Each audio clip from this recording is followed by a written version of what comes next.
संतोष मगर official या आपल्या YouTube चॅनलमध्ये स्वागत आहे। चॅनलला सबस्क्राइब केलं नसेल तर सबस्क्राइब करायला विसरू नका।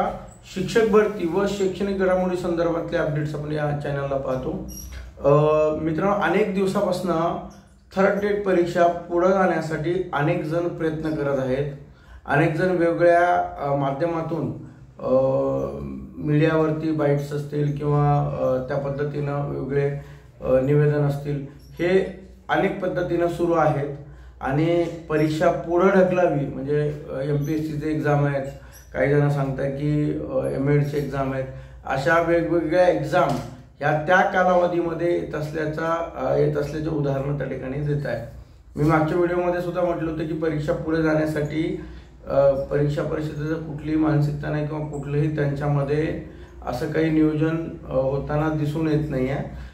त्यामुळं जी तारीख त्या ठिकाणी दिलेली आहे त्या तारखेला परीक्षा ह्या 100% होणार आणि जे मुलं परीक्षा पुढे ढकलण्यासाठी प्रयत्न करत आहेत त्यांच्या मागं किंवा त्यांचं न ऐकता आपला अभ्यास वेळेवरती करा, कारण परीक्षा ह्या पुढे जाणार नाहीत हे फिक्स आहे। आणि विशेष म्हणजे परीक्षा परिषदेने एक काळजी घेतलेली आहे की ज्यांच्या एग्जाम आहेत त्यांची माहिती, पूर्ण माहिती त्यांनी एक डॉक्युमेंट्समध्ये मागितलेली आहे, ती माहिती तुम्हाला त्याच्यामध्ये पाठवायची। आता 14 तारखेपर्यंत त्यांनी वेळ दिलेला होता, परंतु ते आता त्याची तारीख वाढून मला वाटतं काहीतरी 21 तारखेपर्यंत काही त्यांनी पुढे घेतलेली आहे। त्यामुळे तुम्ही जर एमपीएससी परीक्षा देत असाल, तुमची कुठलीही एग्जाम असेल तर ती एग्जाम त्या टेट परीक्षा एकाच दिवशी येऊ नये म्हणून ही काळजी परीक्षा परिषदेने घेतलेली आहे।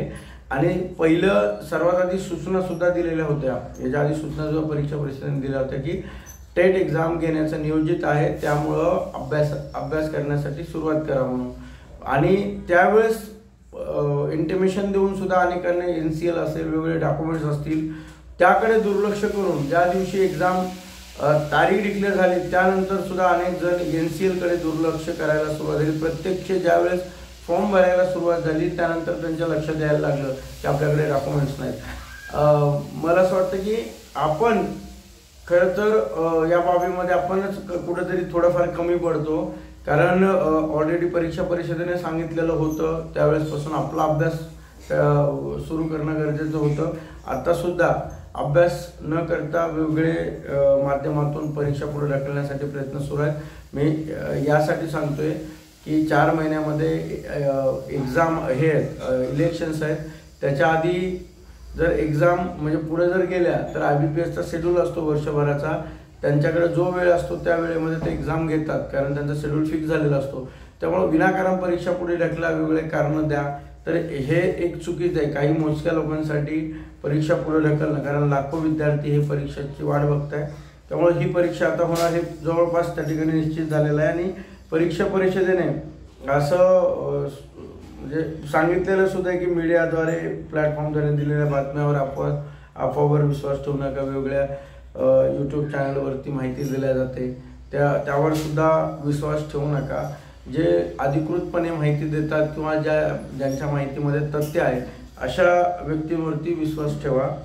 आणि परीक्षा परिषदेचे नोटिफिकेशन आहे, परीक्षा परिषदेचे नोटिफिकेशन असेल किंवा शिक्षण आयुक्त कार्यालयाकडनं जे नोटिफिकेशन येतात, जे बुलेटिन येतात, ती माहिती खरी समजून त्यावरती अधिकृतपणे विश्वास आपल्या अभिव्यक्तांना ठेवावा ही विनंती करतो।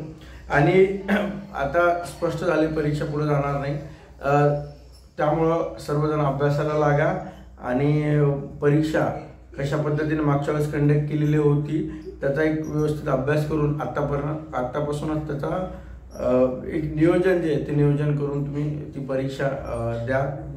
त्यानंतर दुसरी एक महत्त्वाची अपडेट्स आहे की पहिली वर्गाला जे शिक्षक आहेत, शिक्षण सेवक लागलेले आहेत किंवा शिक्षक आहेत, त्यांचा CBSE पॅटर्ननुसार त्यांची ट्रेनिंग होणार आहे आणि ती ट्रेनिंग 2 ते 15 जून या दरम्यान 3 दिवसाची आणि स्काउट गाईडची बनी ट्रेनिंग ही 1 दिवसाची, म्हणजे अशा 4 दिवसाच्या ट्रेनिंग हे तालुका स्तरावरती त्या नियोजनानुसार होणार आहेत। म्हणजे 2 तारखेपासून ते 15 जूनपर्यंत केव्हाही ह्या वेळेमध्ये त्या होणार आहेत। त्यामुळे शिक्षण सेवकांना 4 दिवस एक तर आधीच म्हणजे जे सुट्ट्या मिळाल्या होत्या त्या 4 दिवस आधीच त्या ठिकाणी यावं लागणार आहे.